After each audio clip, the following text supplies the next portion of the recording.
Sorry about that. My alarm went off.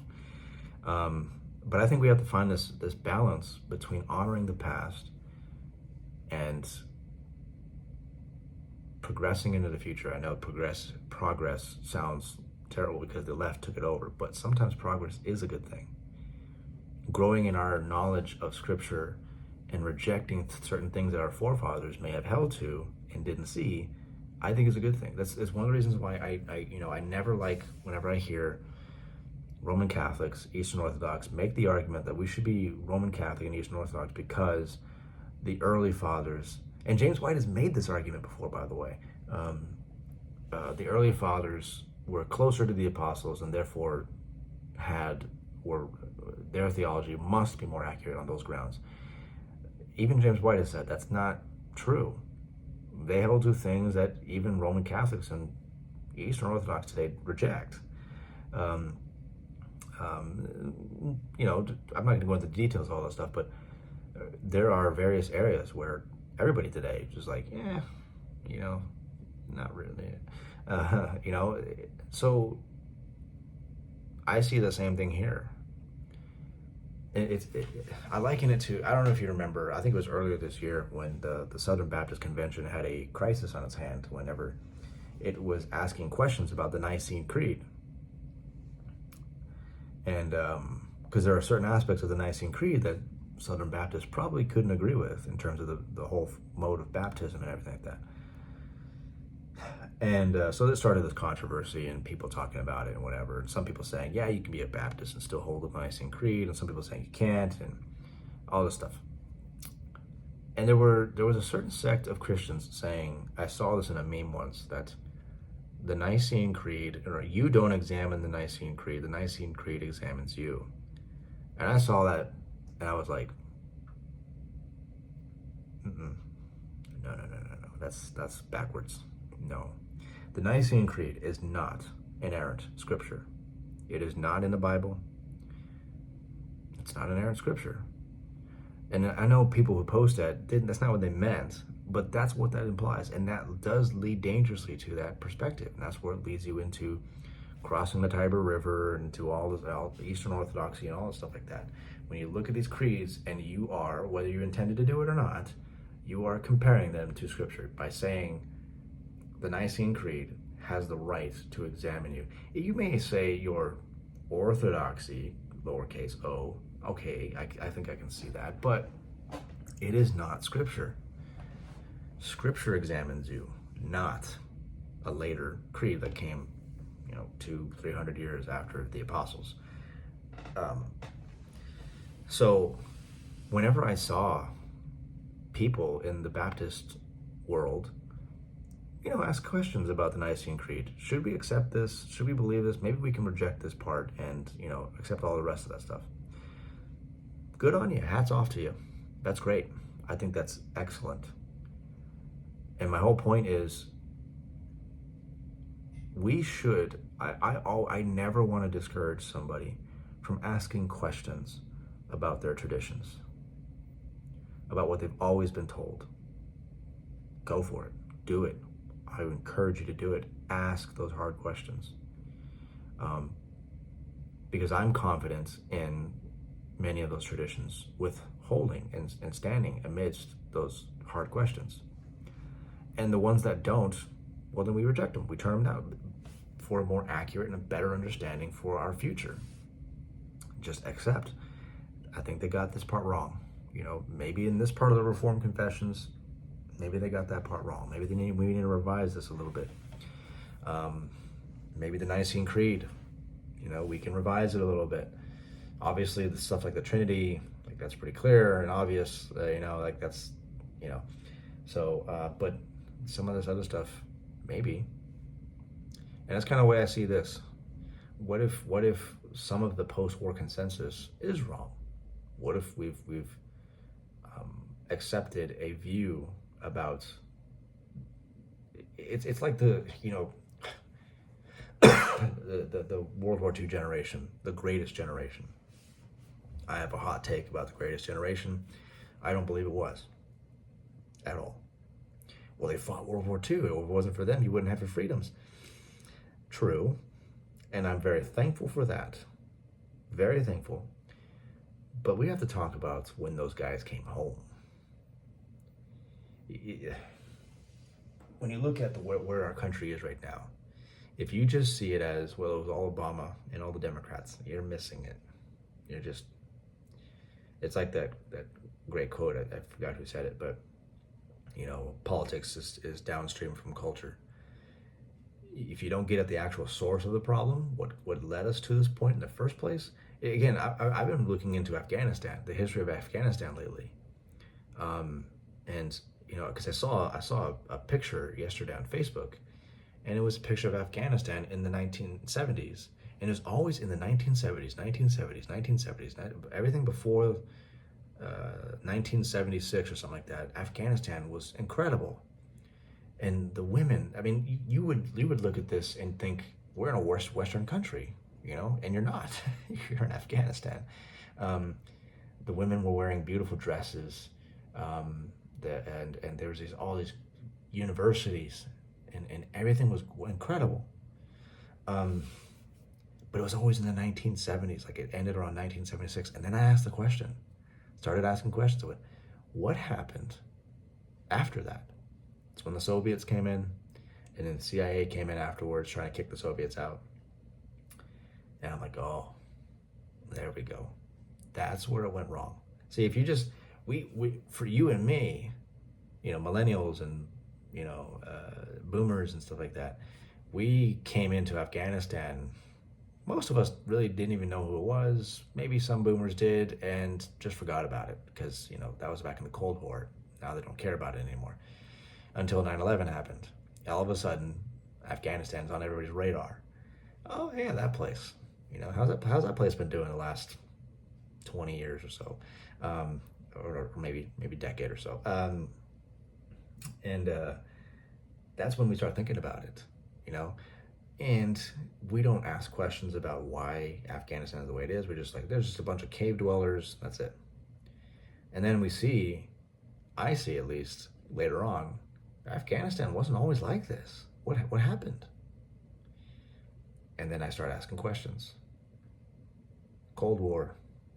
And what really happened? The CIA comes in and does what the CIA does. They in the name of capitalism, and they and freedom, they fund radical groups, and it's really just to fight Soviet stuff, Soviet communism. That's all it is. And you might think, well, that's a good thing. Not always. If you release a monster to destroy another monster, you've still released a monster. You've still done something bad. You fought fire with fire. And the CIA is just the United States version of the KGB. It's just plain and simple. That's all it is. It's all it's ever been. So much of the world's problems can be traced directly to the CIA. CIA killing JFK, I absolutely believe that. I can't wait for the JFK files to come out, by the way, to see that. That's one thing I'm very much looking forward to, and I hope Trump really will actually do, among many other things. But it's not the number one priority, but it is one of them. And it's just, I've become disillusioned with with NATO, the United States, government, and all these interventions all over the world. I've been disillusioned by all of it. It's not just the Democrats. It's the entire system itself. It's wrong. It's bad. So anyways, going back to what I was just talking about, the whole concept of the post-war consensus, in the Greatest Generation, what were these men like when they came back home? Drunk. And now you can grant a little bit of slack. We didn't really know how to take care of people with PTSD. Yeah, you can grant that a little bit, but still, nevertheless, so many of these men came back, and I can't tell you how many stories I've heard from people who had parents from the 1960s and stuff like that. Their parents, their fathers who were in World War II and stuff. Like my grandpa, my dad told me my grandpa never told him he loved him, ever. And I was like, well, that's sad. And he's not the only one. So many of them. And my grandpa was a World War II vet. So many of these guys. My grandpa died of drunk. He died of alcoholism. And in the last couple of years, he was just isolated, just drank, that was it. That's the greatest generation. That's pretty much how they all went out. Not all of them, but a lot of them. A lot of them went out that way, and they are starting families that have this dysfunction about them, and it becomes more, and it just snowballs all the way into where we are today. This is why we have broken families. If you want to call them the greatest generation, I ask you, why do we have so many broken families today? Do not separate these things. You have to be able to see the forest from the trees. You have to step back and go, what started this? How did we get here? Like Afghanistan, how did we get here? If you just look at Afghanistan and you just start in 2001, you don't have the full picture. You have to go all the way back to the beginning, where it all started. And that's the way I see it. And that's the way I try to think about things. And so when I'm going back to this whole post-war consensus thing, what if there are things that we accepted as the consensus and were what we need to reject? Well, you're just a Nazi sympathizer. So I'm not. No. One of my things, by the way, is like, I have an unpopular opinion about World War II. You know, I think, contrary to what the consensus is, Hitler was not the most evil man wandering around in Europe. Stalin was. Hitler was bad. Don't get me wrong. He was really bad. See, that's the thing. Like, why can't two things be true at the same time? Why can't you believe that, maybe we got some things wrong in our assessment of World War II, but still Hitler was bad? Like, that's the way I see it. And that's why I'm questioning guys like James White right now, who just goes on and on about this. I'm like, it just seems like he's not listening. Like, I've talked to some of these guys, and they're like, none of us are saying that. And I'm like, okay, you know. It seems like you kind of take an approach that I'm a little bit sympathetic towards. And then I see James White, a guy who I've admired all my adult life, and he just continues to say, I've, you know, been doing this since before you guys were born, and I have never changed, and you guys are changing. And I'm just like, maybe sometimes change is a good thing, you know, learning and going, I all these years I held this, and I'd never thought about it this way before, and maybe I'm wrong. Okay. And then just basically doing what the left does, it seems like to me anyway, and just saying that anybody who's, what does the left do? They just kind of lump you all together as one monolithic group, and then just go Hitler, you know? And it seems like that's kind of like what I see going on. That causes me to question, because I go, hey, the left does that. Why does it seem like we're doing this, you know?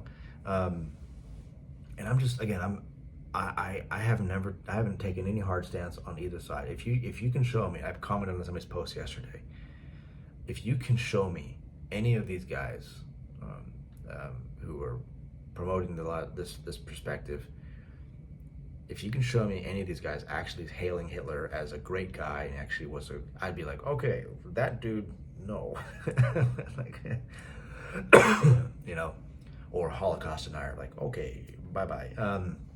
If you can show me that, then I'm like, oh yeah, I'll condemn them immediately. But if you can't actually show me hard evidence that that's what they're doing, then you might be able to show me, well, he's saying this. And I think maybe that's what they want to say. Say like, well, Joe Webben is starting to say this, and that could lead to, I would say, you're right. And then the question becomes, does Joe Webben have the maturity and the balance to recognize, hey, just be careful where you take this. You know, you don't want to go too far off on one side.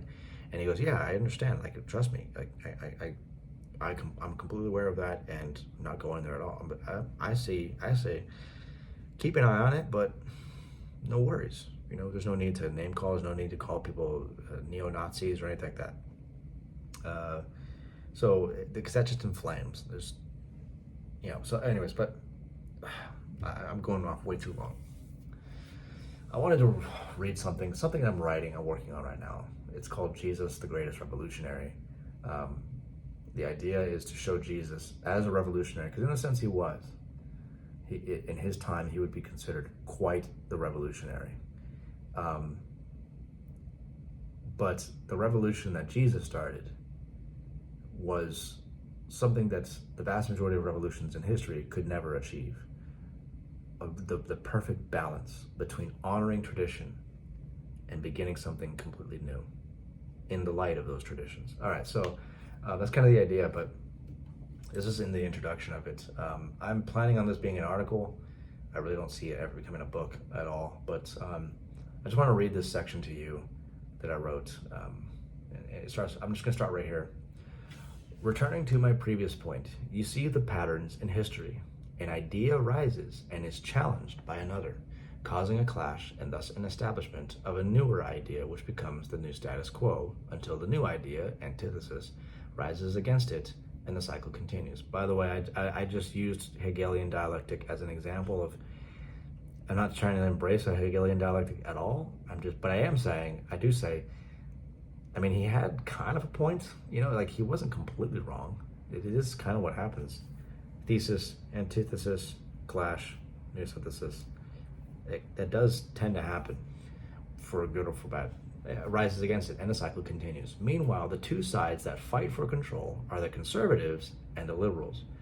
The ones who wish to conserve traditions that they believe established, upheld, and stabilized their society versus the ones who believe such traditions oppressed them and the new idea would be better for society. Yet if we look at each case, we notice that both sides had a point, and yet both sides sinned. And it seems impossible, if we are reasonable people, to agree wholeheartedly with one or the other. The mind of the conservative is good, because traditions are good and represent our past, which we must never forget.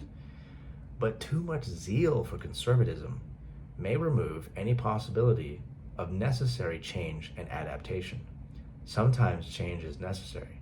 Societies inevitably grow, and new ideas, many of which are simply better than the old and would be better for the state and its people, come into the arena of ideas. And if we are too zealous for conservatism, we may miss this important and necessary change, and holding on to certain traditions may actually not allow growth that is necessary. This was the problem in the Reformation, right? These ideas, they're wrong, and we can't hold on to these anymore. And the Reformation rejected them, and what do you get? Eventually the United States. Oh, okay. So if we are too zealous for conservatism, we may miss this important and necessary change, and holding on to certain traditions may actually not allow growth that is necessary. It is good to teach a child the basics of mathematics and literature, but the child eventually grows. If we did not change our methods to their own growth, we will end up stifling their growth and may perhaps cause resentment from the child to their parents as they get older. Yet, on the other hand, if we were to embrace the entire concept of change, of liberalism, then what will happen is something akin to C.S. Lewis's The Abolition of Man, where we not only remove tradition, we wipe it out, our heritage and our history completely. So you see all the leftists and Black Lives Matter and all the riots do this. They just wanted to tear down all the statues, right? That's going way too far. Those are important historical figures, whether you liked them or not, important historical figures. And you need to learn about them, the truth about them. History is not always full of good things, but they are necessary things to know and learn. It may be necessary to adjust the compass to know where we are, but it would be foolish to regard the compass as simply a relic of the past, irrelevant to our brave new world, and throw it away entirely. We must therefore find a balance and walk the fine line between these two antitheses. Almost no revolutionary movement ever accomplished this. It is this balance that I contend Jesus accomplished. So what do I mean when I call Jesus not simply a great revolutionary, but the greatest revolutionary? This is not simply because he was God in the flesh, John 1:14, and therefore he was the best at everything he did by virtue of being God in human form. It is because in his actions, Jesus demonstrates the perfect balance between what we might call the one and the many. I will detail this concept in due time, but what I wish to point out here is to contrast the Jesus revolution with the various revolutions over history, such as what we mentioned above, and compare them to Jesus' own revolution at the turn of history in an irrelevant little nation in Palestine during the peak of the mighty Roman Empire, and show that this Jesus revolution is the primary example of appropriate societal change. How did Jesus manage to conserve tradition while also bringing about change? This is what I wish to demonstrate in this little project, to show that he is the greatest revolutionary in all of human history. So, I don't know, I just wanted to read that. That's kind of where I stand on this whole thing. I think people who want to question the post-war consensus, hats off to you. I hope you discover truth. I think it's great to question your traditions, but just make sure as you question them, you don't go off completely into liberalism. It's walking that fine balance. Ask questions.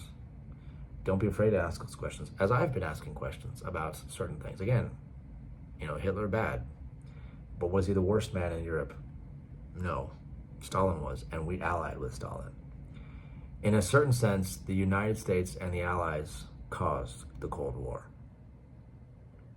and then which led to all the other stuff that's happened, which has effect on us today.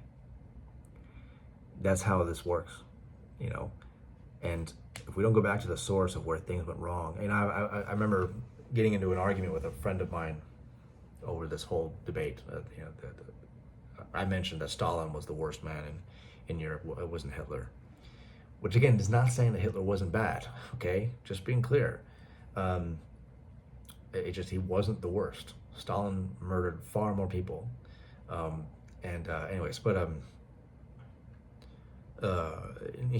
This friend of mine, he's a very Reagan type of guy, and he's all for the war in Ukraine, and I have opinions about that too. Maybe I'll make a separate video on that. And we got into a debate about it. And I told him, and his argument to me was, Chase, they didn't know that stuff at the time. You couldn't. And I was like, I'm not trying to say that they should, that's not what I'm saying. I'm not saying, I'm not arguing 2020 vision. Yeah, we see clearly now. What I am saying is that moving forward, we need to learn those lessons. We need to accept, look, it was a mistake to ally with Stalin. It was a mistake. It wasn't we became so fixated on Germany, the German Reich, that we ignored the bigger monster, who was only allying with us because it was convenient for him. Because you basically had two monsters going at war with each other, and we decided this one was worse, and we went after that one and allied with this one, the bigger one. And that has caused global ramifications. And that's all I'm saying. I'm saying just that, yeah, the past is the past. I'm not saying we can change the past. Can't. But moving forward, we have to learn the lessons from the past so that we don't make those mistakes again. And what I'm seeing now, a bunch of people just refusing to accept any notion of an idea that the things they grew up believing might have not been true, might have been misguided and need adjustments. And that's dangerous for a society moving forward. That's not good. There is such a thing as progress, and progress can go in the right direction. We're post-millennialists too. A lot of us are in this debate. If we actually believe that, then we have to also accept the possibility that certain ideas that we once held growing up might actually not be good for us. They were the people who espoused those ideas did the best with what they had at the time, but we grow and as a society, and perhaps better explanations arise. We should consider those explanations. Don't immediately write them off because they disagree with the consensus. That's not a reason to reject these views. Not a legit reason. Anyways, those are my thoughts on the whole thing. That's what I wanted to just say. Again, not really commentating on who's right and who's wrong, but just that before we, get our torches and pitchforks, we should ask the questions. What if I've missed something? I need to really listen to this and understand. And maybe James White has, I don't know. But my thing is, I feel like this is where he gets the boomer accusation. And I don't like that either. I don't like when say, do the whole okay boomer thing. I don't like that either. That's disrespecting your elders. That is not right. That's not good. So I don't appreciate that at all. So I'll say that to be fair. But there is something to be said of, again, our boomers, and I don't mean that in a pejorative sense, but our boomers they've grown up with a particular consensus. And what if some of these views are just challenging that consensus? And, they're coming from younger people, which may make you think, what does this guy know? I'm old enough to be his grandpa, like, are you telling me what's right and what's wrong? That's not a good response, But on the other hand, like I said, young men, look, whether or not the respect is owed to people like James White, you should give it. Don't, but we're a lot of the reason why this debate is getting out of control is because we're just launching into each other, and why not feel sorry or feel bad? Like my buddy in this eschatology, I'm like, man, you're just missing so much. It's beautiful, man. I just wish you would. Like, I feel bad. Like, and I use that to love him and want to convince him more, even though he just absolutely refuses and continues to say some of the same stuff over and over and over again. It's love and endurance and patience is what wins out in the end. And I think we've lost that in this debate. And that's why it's gotten out of control. And I pray and I pray for reconciliation and just sitting down and really not hoping for like thinking the worst of somebody and just going, let me hear what you have to say. And then listen to them and they say, well, are you saying? No, it's not what I'm saying. Okay. All right then. Maybe I don't agree, but okay.